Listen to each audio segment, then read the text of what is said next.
So our webinar today is entitled Social Media from the Chat Room to the Classroom. And as always, brought to you by the three core members of the working group, myself as representative for the National Association of Geoscience Teachers, Ed Robeck from AGI, and Missy from NESTA. And in the background, working the tech for us, Mitch Bender-Awalt. Thank you very much, Mitch, for being here. So we do have one upcoming webinar. I said this was the last in the series, and it's not. Thank you, Ed, for reminding me. We do have one upcoming webinar, and that will be on May 13th, and we're really excited about this one.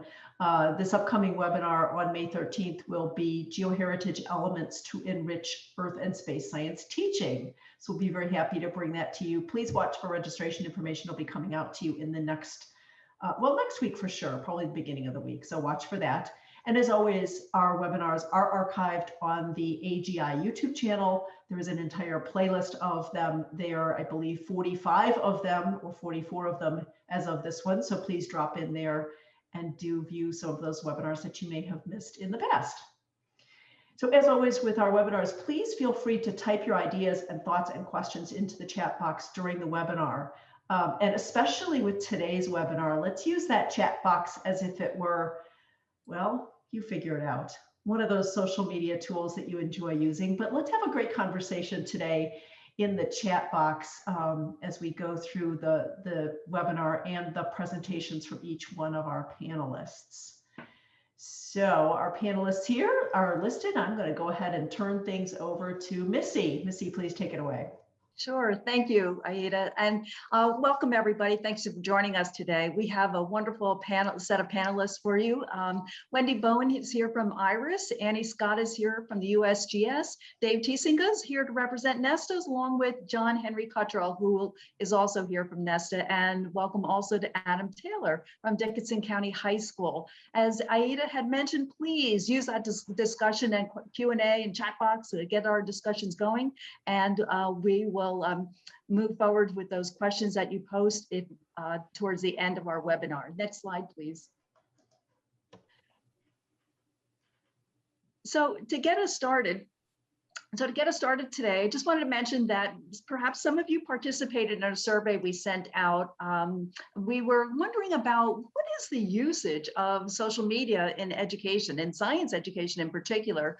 So we had about 159 people respond to the survey. And so we're going to run through a few of the survey points real quickly for you, just to give you an idea of what it's like, the landscape is like out there as regarding the use of social media in science education. Next slide, please. So the first question we asked is, do you use social media for educational purposes? And so this partitioned out our respondents to those that did and those that did not. And as you can see, that an overwhelming number of people actually do use social media in education. And then we asked those that did not use social media in education, why not? And so some were concerned about privacy issues, some were just too busy. They didn't think their social media skills were up to it. And then of course, you know, in some of our schools, social media is blocked and they don't want us using it. And then there's the others are maybe not too trusting of what they find on social media. Next slide, please. And so for those people that did respond positively, we asked them to, well, what do you use social media for? And this was one, you can see that the responses are quite high. And so people are permitted to choose as many responses as they'd like. And so you can see from the array here that there's multiple reasons within a profession that teachers use social media, from finding current events and webinars and other opportunities, searching for instructional resources, for networking, et cetera, et cetera. So there's a whole number of reasons why people would use social media in education. And then you can see from the breakdown, what platforms do people use? Well, a lot of them venture off into Facebook and Twitter and LinkedIn. But we also had some people that actually visited Instagram for education and Pinterest, and a sliver of people that actually went to TikTok and found a few things there. Next slide, please. So the next question we asked, well, okay, here's an array of words. Select the ones that you think kind of fit your feeling towards social media. And so the ones that you see popped out here are the ones that kind of popped out for us. And what's really interesting is that one's in the middle that says supportive. And that's, this notion of social media, that this notion of building community is dead set right in there, kind of really high in there. And next slide, please. And then what we did is we asked them to select one of their choices and expound upon it. And so in the top row, you can see that there are some reasons, some positive reasons why people use social media. They find it convenient with an explanation there. They find it effective and supportive. And so that gets at the whole nature of social media. But then again, we had some people that said, whoa, it's a bit overwhelming. Others, then it's unhelpful, is because it's just this big thing. There's a lot of places that you can go. And that was also iterated in this notion that it is confusing. And just being able to find some quality materials for our classrooms. Next slide, please. And so the last question we asked is, well, what challenge do you find? And so we, as I iterated with the first slide with the people that don't use social media, that it's this notion of we have limited time. There's only so many places that we can go to within our hours of planning and prepping. The quality of materials, we're kind of concerned about that. Again, those firewalls, and then just not knowing enough. And so next slide, please. I think what you're going to find with this webinar is a lot of those questions and concerns that were brought up and highlighted. We're going to go into a bit detail today with the webinar. So I'm going to pass it over to Wendy Bowen, who's going to give you an overview of social media and science education. Wendy, take it over, please. All right. Thank you so much, Missy. So it's always best to start the story at the beginning, right? So let's define what we're talking about when we're talking about social media. So Kaplan and Hanlon define it as a group of internet-based applications, and this is the important part, that allow the creation and exchange of user-generated content. So there's 6 different types of social media. We're not talking about the virtual worlds. We're talking about the other types of social media, things like collaborative projects such as Wikipedia, blogs and microblogs. That would be things like Twitter, content communities like YouTube, and social networking sites like Facebook. Importantly, email and instant messaging technology, texts and things like that, those are technology. Those are not social media. And so I want you all to take a moment, maybe even write in the chat, how much time every day, on average, do you think Americans spend on social media? Now, remember, that's not Google, that's not Amazon, that's things like Facebook and Twitter and YouTube. So how much time? All right, 5 hours a day, 2 hours, 3 hours, 2 hours, 4 to 5, 1 to 5, 2 to 3. So yeah, we're talking hours, right? We're not talking minutes here. And do you think that the United States is higher or lower than the rest of the world in terms of that average? Higher, lower, higher, about the same. Okay, it's confusing, right? There's a lot going on. Next slide, please. Turns out that the US spends about 2 hours a day using social media, which is slightly lower than the worldwide average at around 2 hours and 24 minutes a day. Next slide, please. So we know that there are all of these people that are online. How can we use the functionality and the ubiquity of social media for educational purposes? And in particular, to teach concepts around earth science. Next slide, please. The first way we can do this is to use it to stay up to date on new science and breaking news. And so this was demonstrated very clearly by the USGS during the Kilauea eruption. So we all remember that, right? Everybody was very excited. And the news media, scientists, people that lived in Hawaii that were interested, as well as just the worldwide interested public, was getting most of their information through social media sites. The USGS Volcanoes earthquake Facebook page and Twitter page. So that was primarily where everyone was getting this brand new information. If you wanted to know, you turned to social media. Next slide, please. There are also resources on social media that are used for teaching about concepts that are breaking news. For instance, and this is just one of many instances, IRIS puts out a recent earthquake teachable moment. after any magnitude 7 anywhere in the world or a newsworthy earthquake anywhere. So these come out within 24 hours. They're available as PowerPoints or PDFs. And they tell the story of the earthquake, what exactly happened, why it matters to society. And the idea is trying to catch this teachable moment, that critical time when students are interested in what's happening in the world around them. Next slide, please. And this one I think is really, really important. You can follow scientists discussing science in real time on Twitter and also sometimes on Facebook. This is very important, I think, for students to see because it allows them to see that science is a process and that it's a process where we change our conclusions as more data becomes available. So here's just two examples from Twitter. The first one, which I know you can't read, they're just more there to jog my memory. That was also during the Kilauea eruption, and the scientists were talking about how the caldera was subsiding. And someone asked, well, what does that mean? What can we expect? How are we going to learn from that? And lots of scientists chimed in to talk about why that was important and what they were expecting to happen next and why. At the bottom, this is two seismologists talking about the earthquake cycle and whether or not that's a good framing anymore for concepts around earthquake science and how we teach earthquake science. Next slide, please.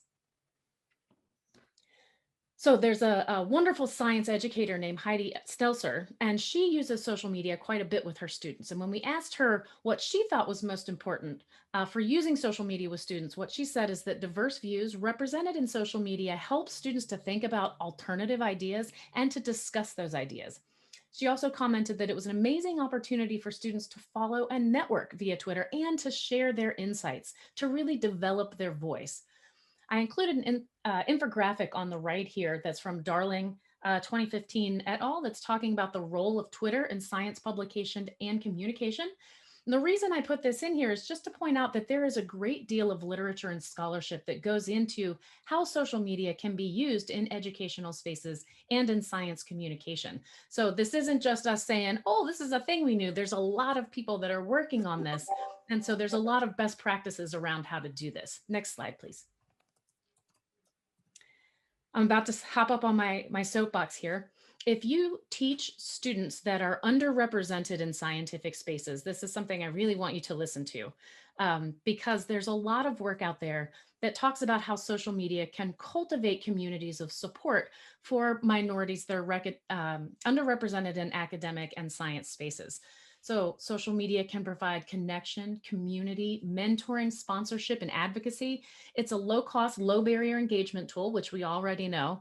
It helps to increase structural diversity and representation, and it also brings awareness to intersectionality. It can help to reduce feelings of isolation for minority scientists, and it promotes an increased sense of belonging and cultural wealth. So if you have students that are not likely to see themselves in popular media, this is the place to show them. There are scientists that look like them. Representation matters, and social media is a great place for showing the full breadth of the wonderful thinkers and people that are doing science in the world. Next slide, please. It's not just about your students. Social media is great for you. You can use it for networking and professional development. And indeed, the survey showed that many of you are already doing this. If you're not, know that this is a wonderful opportunity. We can't all go to all the conferences, but we can follow along with our peers and our colleagues and learn what they're learning through their process. Next slide, please. Someone also had mentioned Pinterest in the survey. Pinterest is a great social media tool. If you're not using it, you can use it to organize online materials, sites, images, and lessons. These are some pictures from our collaborators, UNAVCO, talking about geodesy. So you can find all of our GIFs and movies, lots of different lessons with links back. It's a great way to stay organized. Next slide, please. So how do you support your students while they're doing social media? The first thing you want to do, set clear goals and expectations, just like everything else. You want to really be certain to review digital safety and digital literacy, discuss proper social media etiquette and techniques or certain best practices that go along with social media. And we can talk a lot more about that a little later. One of the important things that students need to recognize, as we all know, that when you put something online, it stays there. So don't say anything online. And this is my personal thing. Don't say anything that you wouldn't say at your family holiday party. You can be silly, you can be irreverent, but make sure you're polite. professional, you're positive. There's lots of other good suggestions on the internet. I'm happy to give those as well. So next slide, please. So I'm trying to go really fast about something that I really want to talk a lot about. So I'm just going to sum up with this.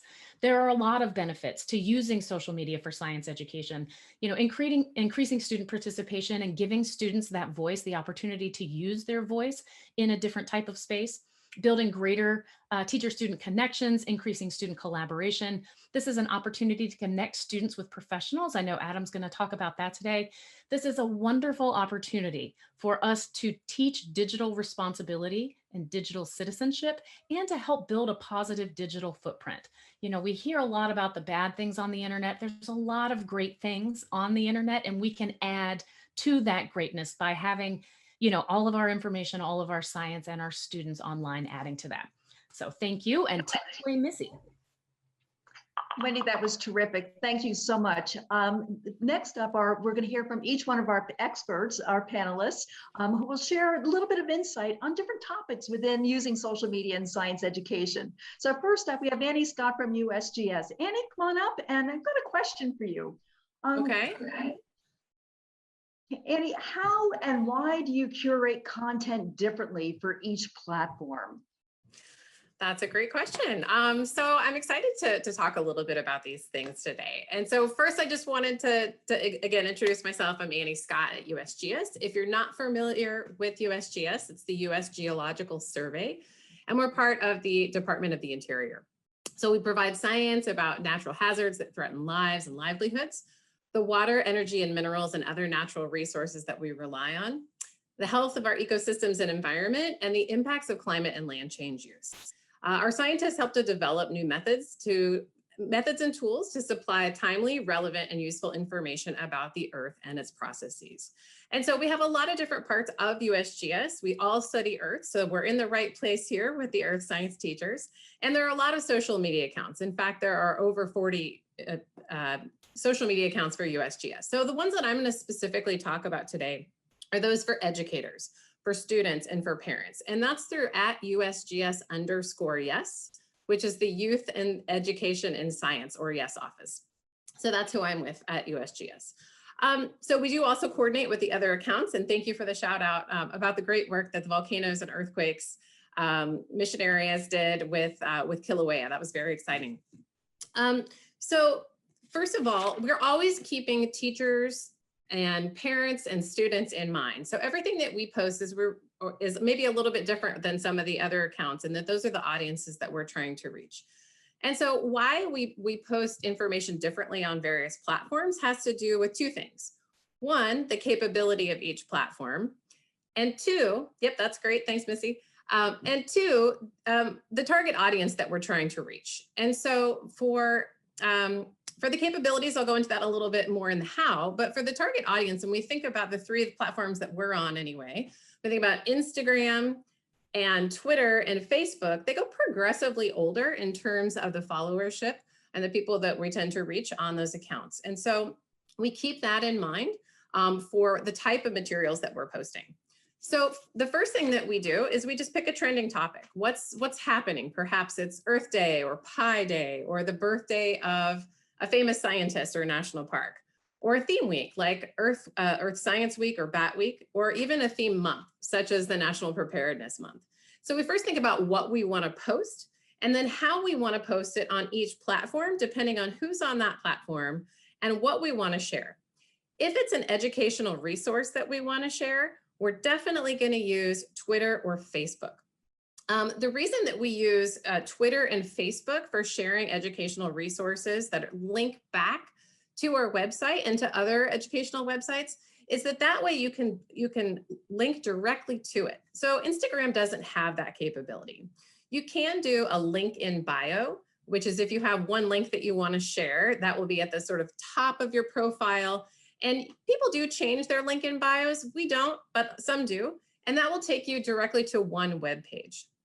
But that gets a little tricky if you want to actually talk about guiding people to a specific lesson plan or an activity. So as we're creating these posts, we do four main things, sort of our recipe for a post, if you will. And so Our goal is to always include 4 main things. That's an image or a screenshot so that you know what you're going to be looking at when you click on a link. That's really important. We don't want to clickbait anyone. We want to send you directly to the resource so it's easy to find.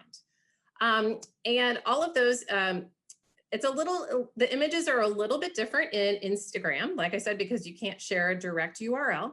And so we try to put as much information as possible within the post itself so that you can get all the information that you need from that one post. Number 2 of the 4 things that we include in posts, of course, like I said, the URL, are also hashtags. So many of you may be very familiar with hashtags.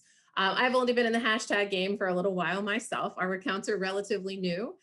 We've been only on social media on Instagram for about 2 years and on Facebook and Twitter for a little over a year. But a hashtag looks a little bit like a sharp symbol for those of you that read sheet music. I can't get that out of my mind when I see a hashtag. It's always a sharp for me. And so when you think about a hashtag, what that allows you to do is to actually make that term searchable. So that if, for instance, your classroom is talking about Mohs hardness scale, and you want to say, oh, okay, I'm going to put hashtag Mohs hardness scale into a post, either on Twitter or on Instagram, then you're going to be able to search all of those posts, and it just makes things easier to find. And so even if people don't follow our account, they can still see those hashtags if they follow those hashtags or search for those hashtags. Another thing that we on our account, we generally always share USGS, science, K-12, and STEM. So if you're following those, you'll see what us and other accounts share as well. We also use social media to tell students about internship or job opportunities. And so if your students are looking for those, you can also find those hashtags on our account. We also tag, like, and share other accounts. And the reason for that is to always tie the science back to that original source. So for instance, in Kilauea, if we're making a post about Kilauea, some sort of educational resource that's based on volcanoes and what's happening there, then we'll also tag the volcanoes account so that they can answer questions directly about the science that's happening real time. Hashtags are also really useful for campaigns. And so with campaigns, you might have something like a Find a Feature challenge or a Paper Explorer or some of the other ones that our account uses to try to get it so that we can see your content as well. And so it's a fun way to sort of be interactive. If you tag us and use a hashtag, we'll see that and can comment on what you may have found in your own neighborhood to show that science is everywhere. And then for Instagram is all about the images. And so we try to use high quality images wherever possible, or digital animations that discuss a certain geologic or ecologic topic. And so all of the material that we want to share has to be within the post. Again, so it's no URLs. You have to go to the link in bio. So just to kind of summarize there. So for Twitter, for all of these, you're always going to see some sort of image, whether that's an image of the science itself happening or an image of a screenshot going directly to what that lesson plan or activity might look like. But for Twitter, it's going to be short. We only have 280 characters, which include letters, spaces, emojis, and any punctuation. So you got to keep it short and sweet, but you'll be able to see a direct link to whatever we want to share, and also the hashtags. And then for Facebook, same thing. You're going to see an image, science content, a link, but you're not going to see hashtags because they don't work as smoothly within Facebook. And then Instagram is really where you're going to see the images, the science content, and everything that you need to see directly within that post. Okay, well, I think that's about it. I'm happy to take questions as we go along, but that's a little bit about how we curate things for different platforms. Thanks, Missy. Back to you. Terrific. Thanks so much, Annie. And again, use that chat box to send some questions along our way. Next up, our next panelist is Dave Tiesinga, representing Nesta. He's got a question too. Dave, come on up. And your question is, how do we develop a positive community in Facebook, encouraging debate while avoiding negativity? Take it away, Dave. That's a short question, Missy. Thank you. It's good to talk with you all today. I've been a moderator now on the Nesta Facebook site for, it seems like a long time, but really only 5 years. Facebook can be exhausting, but it can be incredibly beneficial. And there's been some movement away from it. A lot of you may have actually canceled your account or paused your accounts because of the negativity that's out there. So I encourage you to come back to Facebook, not because I have any in on Facebook or anything else like that, but because it can actually be a very positive environment. You as a public figure, if you're a teacher, Facebook considers you to be a public figure. And you can actually create your own public figure account, which is separate from your own. So I have two separate accounts. I have one that is my own personal account. I have one that is Mr. Thiesinga, my teacher account. No one is friends with me on my Mr. Thiesinga account. It is just me. I host my classroom platforms on there, and they are able to actually have group chats with me, as well as look at what I'm doing. The biggest thing, though, that you can do in order to encourage positive community on there is to set some ground rules, like we all do in all our classes, setting ground rules about what it's going to look like, but also making your feed be engaging and controlling your feed. Facebook allows you to control your feed. It really does. The Facebook algorithm will respond to what you choose to like. If you want to follow USGS, and I encourage you very much, please follow USGS. If you want to follow about the earthquakes or volcanoes, or you want to follow Mars Perseverance or Mars Ingenuity, they all have their own Facebook page. Facebook algorithms will respond, and they will begin to actually suggest to you other really quality sources of information. You need to be in control of that situation. As a moderator, when you make a group, not only do you need to provide good guidelines for this entire operation, but you need to actually moderate, which sometimes in this case means that you need to get your hands dirty and cancel people out, mute them, have conversations with them offline. For the most part, most education communities are pretty positive until it gets to a touchy subject. Climate change is still a touchy subject. So when we start getting into those regions, I usually get a little bit more involved. How do you get involved? You need to post polls, something to interact with people on a positive way.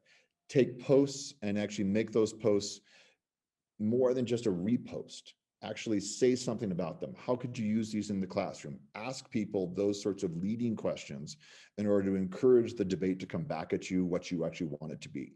If debate just gets out of control, you are always welcome to mute the conversation, and you're also able to actually, if you are the moderator, you're able to just pause the entire conversation.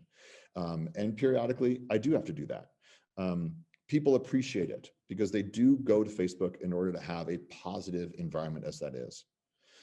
As a teacher, when you actually utilize it in your classroom, your students can become friends to your Facebook page of your classroom. You make a group, like I have a Science 8 Period 2 group, which is not a very exciting title, but nonetheless, that's where I post different things from Facebook, and my students utilize their own Facebook pages and they access it and they actually do comment. They are not able to post anything. I control those postings. If a student wants to post something to my Facebook page or to the Facebook group, I have to moderate that. I have to control that. I make note of those sorts of things. And they actually do like it. They enjoy when they're actually doing that and they actually get their post up there. So I think that in order to do that, creating that sort of positive environment from polls and imagery, as Annie was saying, imagery is so important.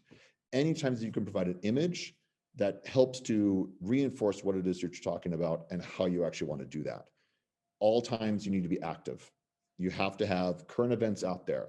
You have to create the environment of all that information. People want to know, people are going to Facebook for resources. So provide them those resources. Answer people's questions. It is not a passive environment. You cannot have an active Facebook group and be a passive person. It doesn't happen. So you need to be an active person in terms of that, and your positivity will encourage a positive environment. Missy, back to you. Terrific. Thank you so much, David. Next up on our panel is John Henry. John Henry, pull up your camera and your question. And next slide, Aida, if you don't mind. John Henry, how much tech experience do you need, and how cumbersome is it to run multiple social media sites at the same time? Good question. Thank you, Missy. I'm John Henry Cottrell. I'm the president-elect of NESTA, National Earth Science Teachers Association. And so basically, I accidentally fell into the social media aspect for NESTA. I happened to notice that we didn't have a Twitter. And then as I was building the Twitter, accidentally built up a Pinterest and then a YouTube. And then I also helped David with the Facebook from time to time, though he's like 95%. I just do a really tiny amount on the Facebook. And so what I'm going to talk about is actually those four, Facebook, Twitter, YouTube, and Pinterest, and how we actually kind of link them together. And the way that I've found is best is to actually start off with the most restrictive one, which is Twitter, because it has the least character count. And for videos, you actually can only have like about 2 minutes of video. Some of the other ones you can go much longer. So Twitter's far more restrictive, and so I start with that site. So next slide, please. The first thing I like to say is just be patient. Okay, when I first started, I didn't know a single thing about Twitter, like at all. I had never even opened Twitter and even looked at it. And then I created the Nesta account and then started like trying to jump in it. I also had some teacher assistants because I also teach over at Hemet High School in California. And my TAs were helping me out. And for the first 3 months, not much was happening.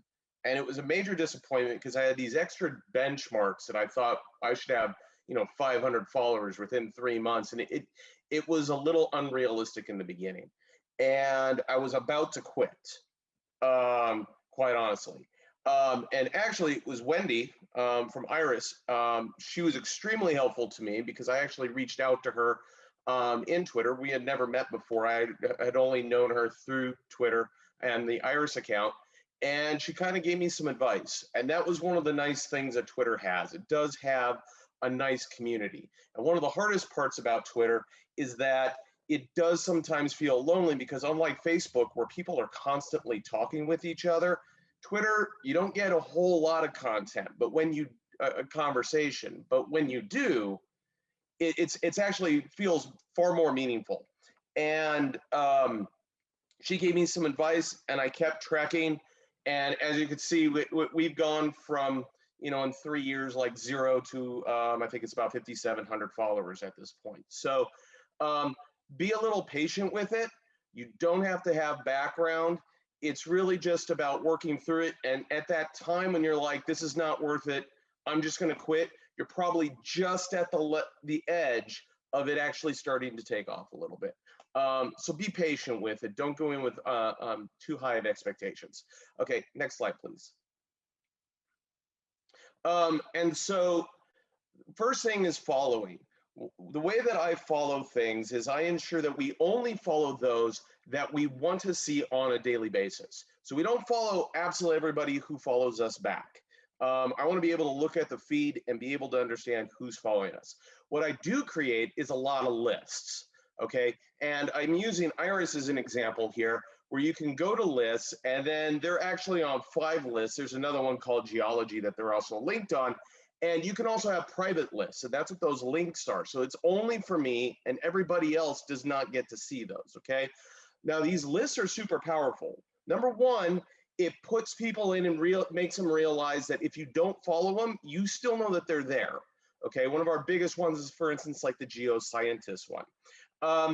I can then take those lists, organize them into TweetDeck, and then I can actually see, for instance, the one that is Geology. That is everybody that's in the geology, and that's all I see are tweets from geology. Next slide, please. Now, I make a tweet, I put an image on it, I actually put it into Pinterest, and I use the exact same wording that I used in Twitter, and I use that in Pinterest. And so now I've got a bunch of images that are nice and organized so that I can actually use them for a later date. Next slide, please. Same thing with YouTube. I create a video, and you don't even have to have your own video to have a library of videos on YouTube. So this video, in this image at the bottom right here, if you press on the save, it pops up the list. I created a bunch of folders, and I just click geo engineering, right? And that's where that video goes in. I can organize all sorts of videos that aren't even personal content. They're from other content. And I'm not stealing it or anything because it still gives those individuals credit for their video, but I can now organize them. Next slide, please. And then for reposting, now I used to have my Twitter and my Facebook linked, but I found that was a mistake because it didn't always link things exactly as I wanted. Some things on Twitter work well, not so much on Facebook. And so I found it is better just to actually copy paste. And as David also mentioned, I don't use a personal profile. I have a separate profile just for Nesta, and that's something as a teacher you can do as well. Next slide, please.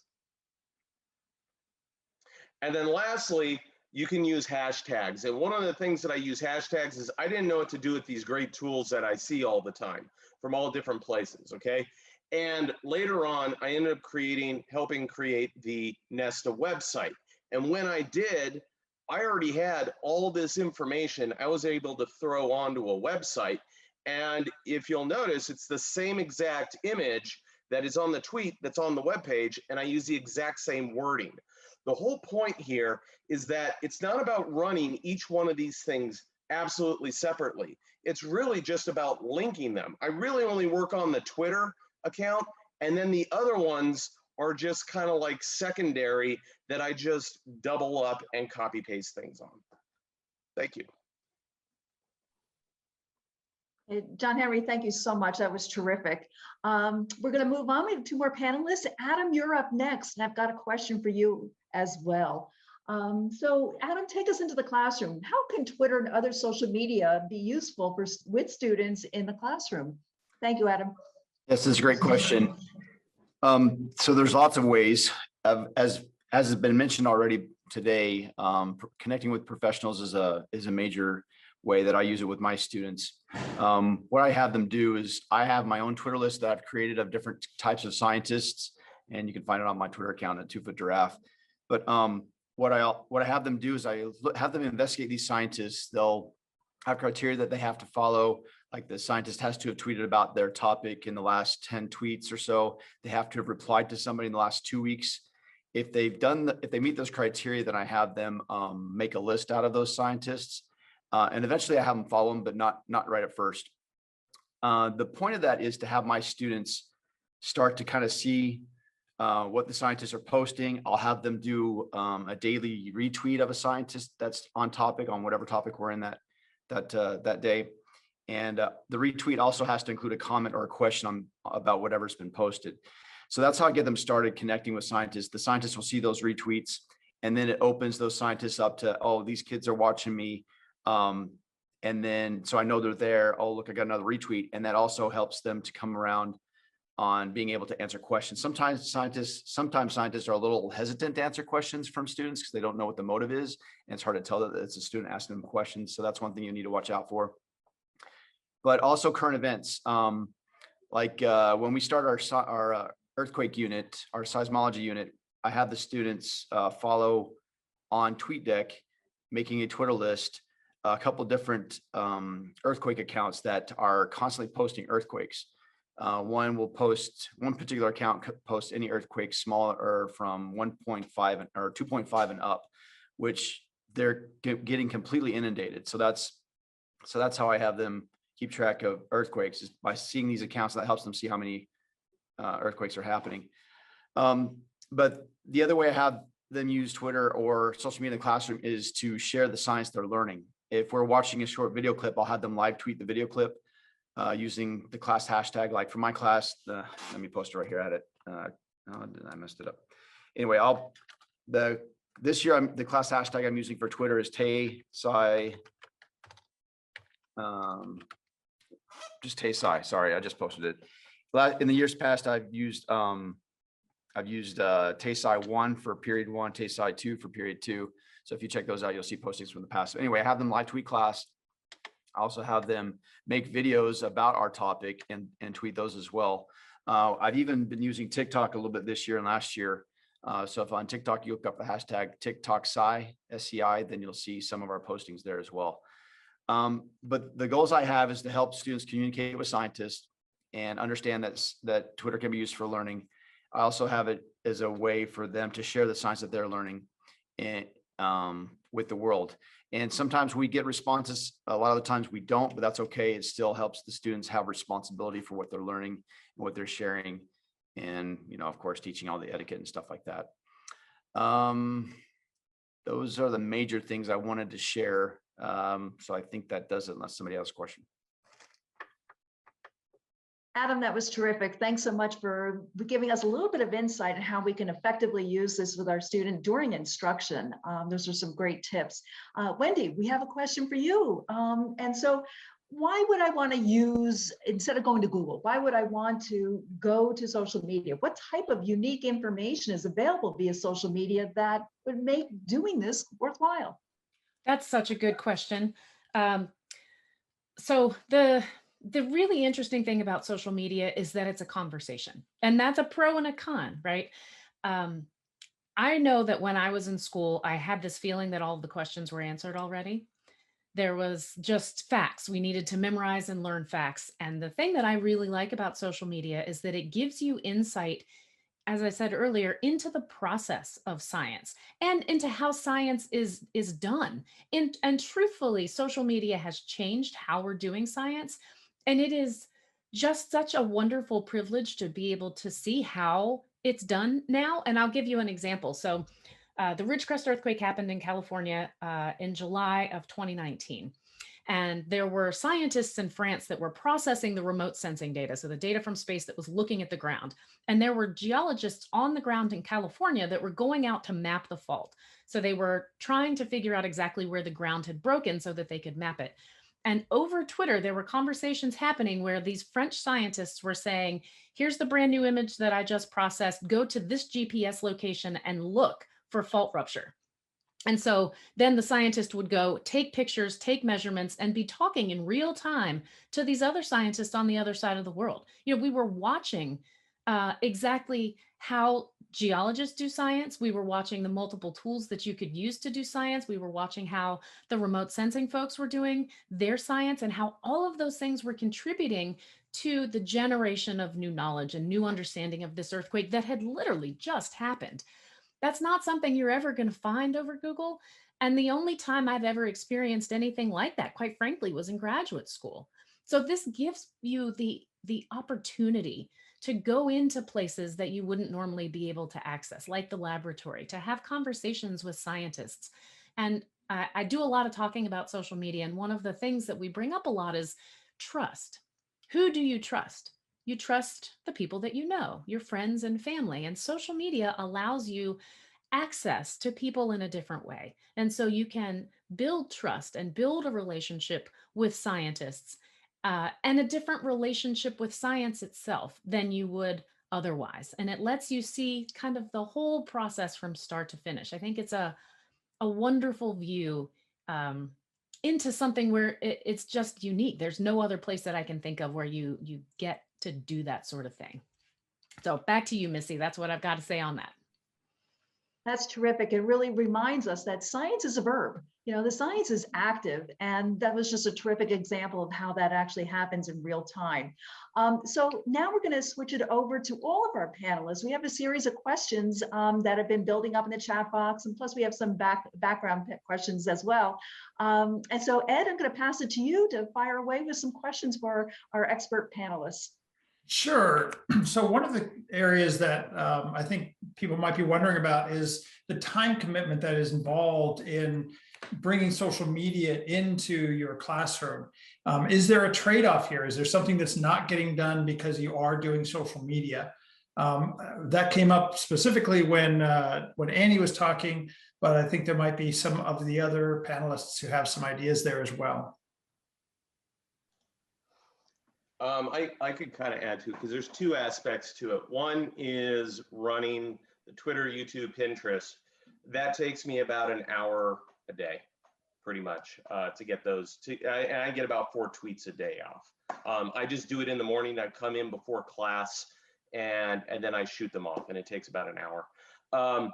As for class time, one of the things that I tend to do is in the beginning of the class, while students are, the bell rings and kids are coming in late, for 5 minutes, I just will sometimes just throw up the Twitter and I'll just scroll through and I'll just have a student just say, hey, what's that one? And then we'll open it up. Sometimes I don't really know what I've retweeted from other places. I kind of looked at it, retweeted it, I've opened it, I know it's legitimate and it's good, but I don't really spend a whole lot of time like delving into it. And then with students, we kind of delve into it and it causes a conversation, and it only takes about 5-10 minutes of class, and then we're off to doing what else we're doing. It doesn't really have to be linked to whatever I'm doing in the lesson that day, because what I found is that also it shows a couple different aspects. First, I could say, hey, do you remember that thing from last semester? Or I can also say, we're going to be learning about that, 2 weeks from now, or this is how this is, tangentially similar to what we're going to be doing in class. And so it kind of links a little bit, not just what we're doing today, but throughout the entire school year. Thanks very much. Did any of the other panelists want to speak to how they manage the time commitment here?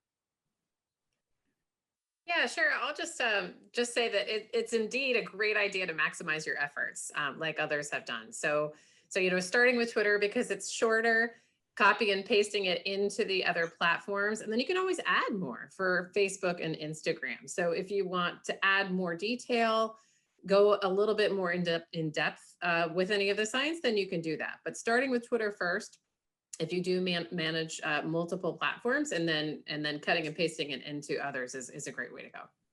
Okay. I also have a question specifically for Adam here. The activities that you're talking about, that you're using with students, does that change the assessment that you're doing with students, and how do you engage them in the assessment of your teaching? That's a great question. Part of the way I run assessment on these types of activities is their engagement and how well they're able to discuss the topic. Like when I have them make the short videos to post on Twitter or TikTok, the assessment is the video. If they can, they're only allowed to make it 15 seconds long, not because there's limitations on TikTok or Twitter, but because if they can't explain the concept in that short a time and simplify it enough, then I don't think they understand it well enough. Because then otherwise they just end up reading the content that they're trying to share. So that's how I kind of do assessments, at least on the Twitter, TikTok video side of things.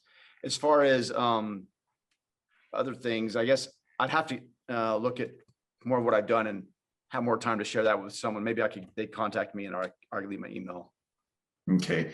And one that I would encourage people to look in the chat stream. I asked a question early on about inappropriate content and do students run into it?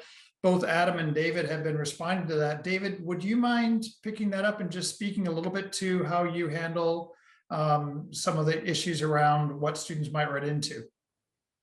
Yeah, sure. They are adept at finding anything and everything that might be inappropriate. They're very good at it. So I try not to hide from it. They're gonna find it. So trying to say, don't do it is a fool's errand.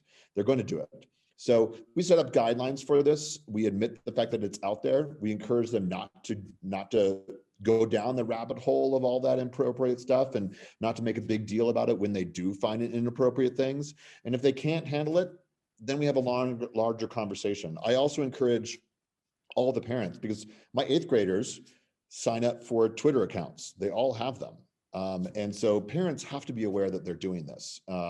And so they're intricately involved in this entire process. I encourage them to link their own accounts and to follow the hashtags and to engage themselves with their own children's social media usage. Terrific. Thanks so much. Wendy, one for you, because you had some really great resources that people found interesting and attractive, is other than word of mouth and sort of just open-ended searches, are there strategies that you would recommend for how people find good things to follow? Oh, yes. So the way that I recommend it, if you're just getting started on Twitter, maybe follow all of us. All of our information is up there.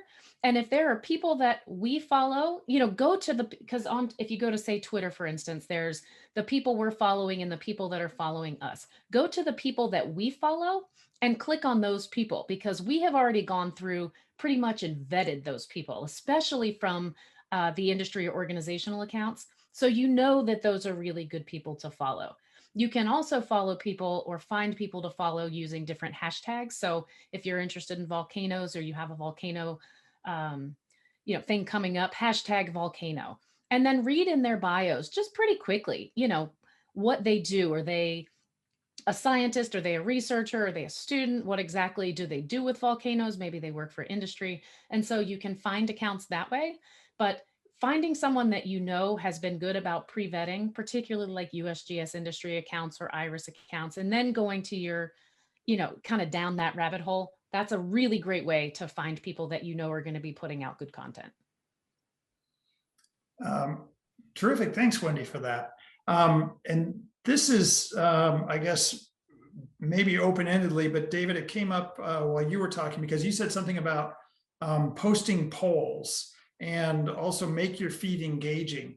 Are there tools that you would recommend, and where do people find out about these tools and how to use them?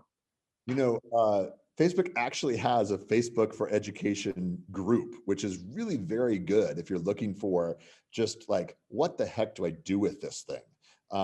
You could actually join that group, and literally you can just search for Facebook for Education and it will come up. Facebook really wants you to use their product in the classroom. Obviously, they have their own reasons for doing that, but they are providing a lot of resources on how to do that. If you are unfamiliar with how to actually create polls or create conversations like that, there are lots and lots of tutorials out there. You can also hit me up via Twitter or via Facebook, and I'm also more than happy to show you the way or show you some YouTube videos for how to do it. It's all out there. Okay, terrific. I don't know that, I think we've made it through the questions that I have. I guess there was one more, and it was kind of a tension between something Wendy said early on and something that Adam had said. And Wendy, when you first started, you had said that social media is user-generated content. A lot of what we've seen, though, is other people posting like created content from other organizations. And Adam at one point in the chat said that what you post doesn't have to be original. So there seems to be a bit of a contradiction there, or a tension maybe that could be sorted out so folks understand. Right. I can see how that would come across that way. User-generated content being it's made by the people that are using the platform. And that could be organizations, it could be companies, it could be individuals. It's anyone that's using social media. So it's not generated by some propaganda machine necessarily, right? We are all our own tiny propaganda machines if you dig down deep enough. But it's original content that's generated by the people that are using it, whether you're an organization or not.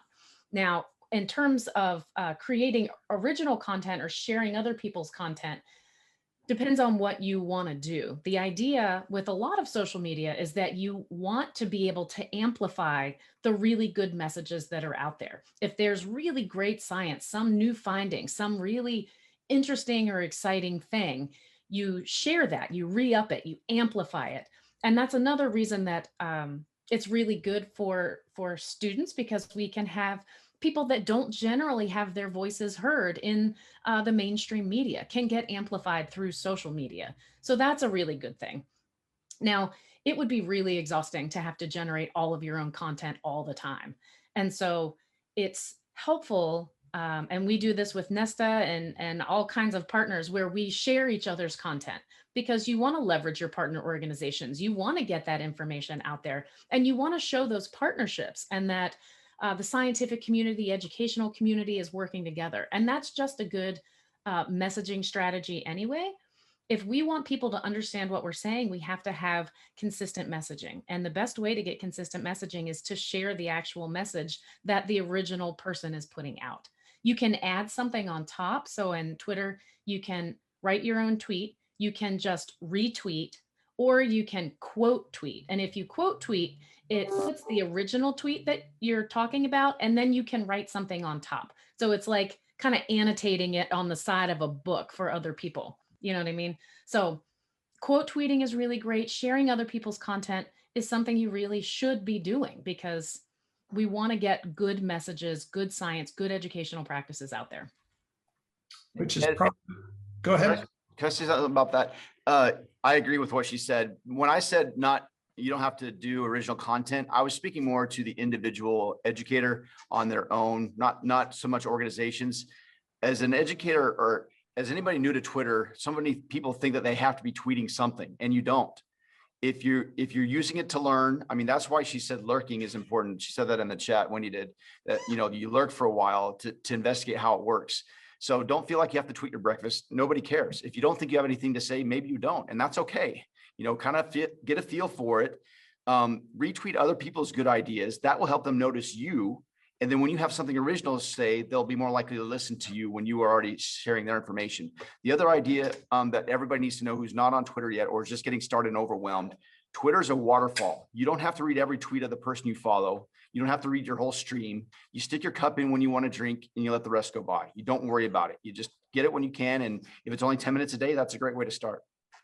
Nice metaphor. Nice place to probably pull that together. I'm sorry, was there one more comment? I was just going to make one quick little comment. Also, when it comes to Twitter, a lot of times social media, people are very familiar with Facebook and they think that each one's a different type of Facebook, and it's not. Twitter, I think the best way to explain it, it's a magazine. And so you're kind of filling, your feed is basically your own personal magazine. So it's almost like when we used to have newspapers, you'd have the sports page or the food page and you'd be like, I don't read that. You'd throw it away and you'd only have the part of the newspaper that you cared about. That's basically what you're doing in Twitter. When you build your feed and you retweet, it's really like building your own magazine. Nicely put. So the slide has changed, which is a reminder that there is a post webinar survey. The link is there on the screen. We would really appreciate it if you would take the time to do that. And Aida, I'm going to turn it over to you to talk about details as we close. Thanks, everybody. What a wonderful discussion. And I know what I'm going to post next on my social media accounts, right? It's going to be about this webinar. So great conversation. Just want to acknowledge the sponsors of the webinar series here quickly. The National Association of Geoscience Teachers, NAGT, has a whole bunch of benefits for members, as well as a full webinar series. And we encourage you to drop in and take a look at other webinars in the series. I know there are a couple on my calendar this week, so drop in and take a look at those. Missy, do you want to talk about Nesta, please? Real briefly, here, Nesta, we have a couple of our wonderful representatives with us today. Thanks very much for the whole panel and as well as our Nesta members. Please consider joining Nesta is a membership society. We have a quarterly journal, monthly e-news, and we're, as you noticed, we're active on social media. Plus, we also have a conference presence. Next. And Ed, do you want to talk about AGI, please? Federation of Member Societies. Many of you know who are involved in those member societies. Think Earth Science Week, think Education Geosource, and think of our social media posts. So thank you all very much for a wonderful webinar. And as a quick last reminder, make sure to watch your inbox for announcements and registration to be open for our May webinar, which will focus in on geoheritage elements to enrich Earth and space science teaching, something I'm sure that you're all going to want to learn a little bit about if you don't already know about it. And here are the contact emails for Ed and Missy and myself. We'd love to hear from you in terms of any suggestions for our upcoming webinar series that will be for 2021-2022 that will start in September. So one more to go for this series. Thank you again very much to our panel today. Thank you to Missy for getting everyone together and pulling this webinar together. Wonderful exchange of ideas and information today. Thanks for joining us, and we'll see you on our next webinar.